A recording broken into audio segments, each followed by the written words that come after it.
Hello, everyone. This is Dion Kress and Brian Kempisty here, going to share with you about culture and leadership. Brian is the founder and owner of Portex Logistics, and I'm Dion Kress, the Chief Heart Officer of Portex Logistics. So, Brian, you and I discussed earlier culture and leadership. What is your take on culture and leadership at Portex Logistics? Well, we were going to talk about how difficult it is to drive it. We had an amazing bingo this week, which bingos at Portex are when we get accolades or shout outs from our clients. And we had one this week that embodied everything that we've been trying to do in our the living of our success factors. And it talked about the human element, how we are great people, how we're very responsive, how we've developed this dynamic team atmosphere, and we've made it an inclusive place for our customers too. So they're now part of the family. And just the way that Katie had talked about it was something that we've been working towards for 3 years. And it's great to see that come to fruition.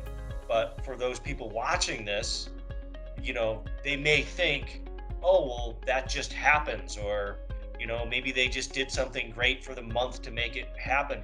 We've been working on this culture and our success factors since before we ever started Portex. Right.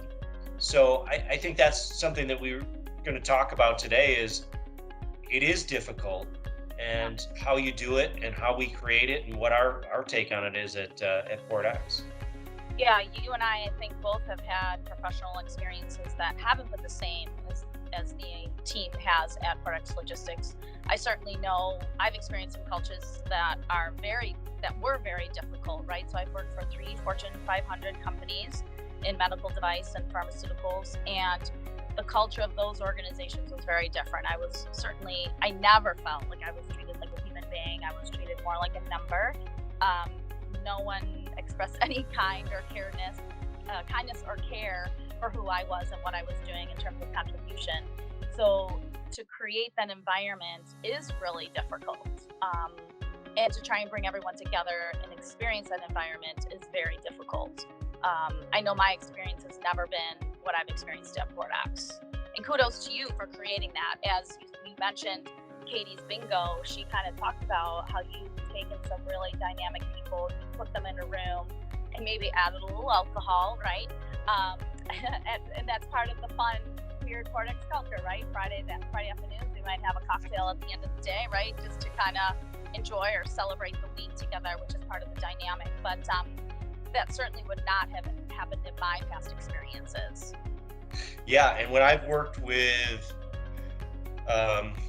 not for myself, and worked with other outside organizations like that, you do your monthly business review.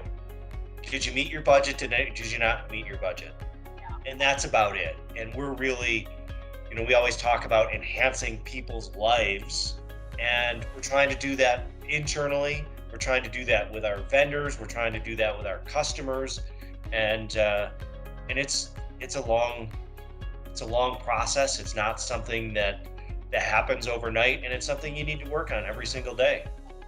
Well, and I think that the leadership team, yourself and myself, are always coaching real time. We talk about that a lot, and supporting and just listening to the people. Like, what do they need as human beings, right? Like, life is not easy. Life just keeps happening inside and outside of work. So how do we just support and hold people accountable in their work, but then also support them in the dynamics of what's happening in life, so that everything can kind of gel and blend together, moving everybody forward. And I think we've seen in the last few months, specifically since COVID hit, by supporting and caring for people and just helping and guiding them, Portex has been tremendously successful, following a lot of the Portex cultural factors, right? Do you want to talk about a couple of those, Brian? The success factors of Portex? Just maybe list off a couple so people know what they are. Yeah, I mean, the first one is wow the customer with a great experience. We talk about customer experience every single day,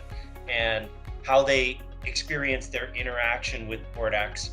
And we had another one earlier today where, B pulled off a miracle, and they're sending, gifts back and forth of different bands and different things, and how we pulled off this last minute miracle. Um, but the main success factors is we wow everybody with our service, Yeah. uh, and then we bring the human element. We bring the weird and a little bit of fun and create a family atmosphere. Yeah. And we do that every single day. And even when the going gets tough and we're hard on ourselves because, oh, maybe this one thing didn't go right, or, we didn't handle this situation as well as we could have. When you look at it from an overall perspective, we do a pretty damn good job of, Yeah. of keeping that on track.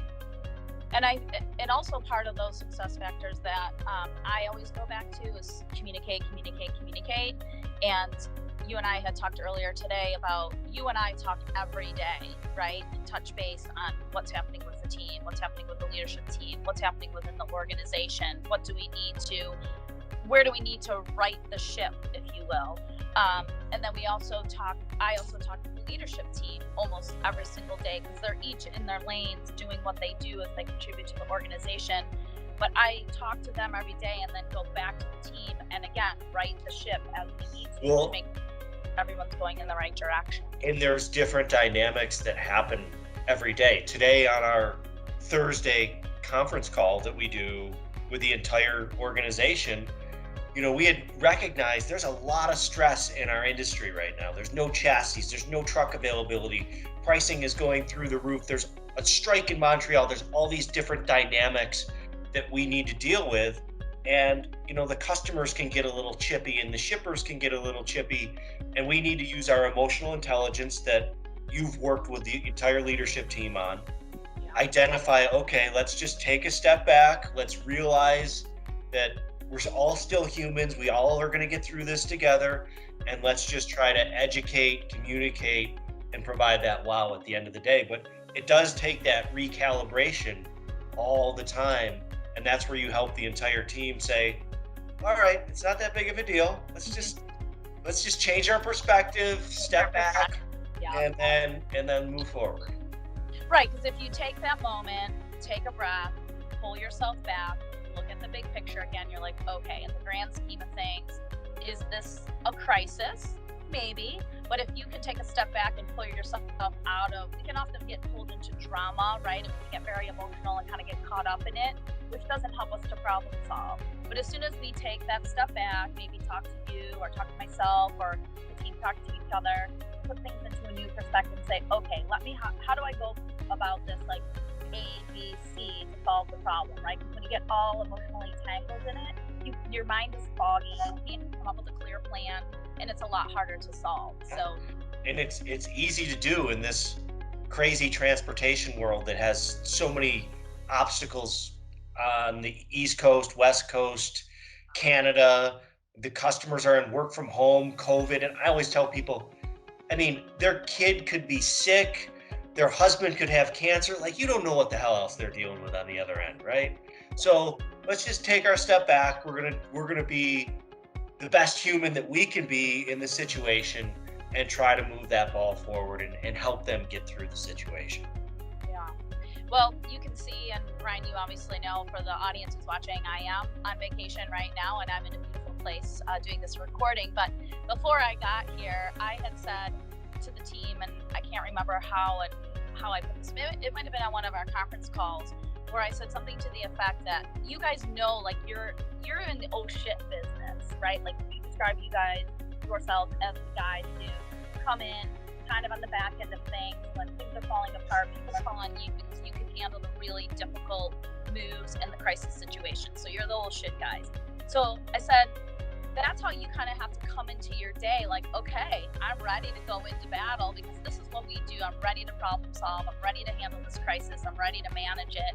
So if you can come at your day from that perspective, I think you could come from a place of like problem solving, and then at the end of the day be like, okay, look at all these fires I put out. Look at what we did together as a team. Look at how we communicated to get through all of these crises, to get done what we've done. I don't know if there's many situations that you guys have not been able to unravel and get the freight or get the move to where it needs to go, right? That doesn't seem to happen very often. You No, always we figure it out. always get it done. Yeah. I mean, there's situations that arise, or there's things that are just not doable. Like you can't drive 3,000 miles in 24 hours, but like we work through those situations and educate and say, okay, the driver can drive this fast, and this is how long it's going to take, and we implement our technology to make sure that the customers got complete visibility. But it's working through the problems and problem solving.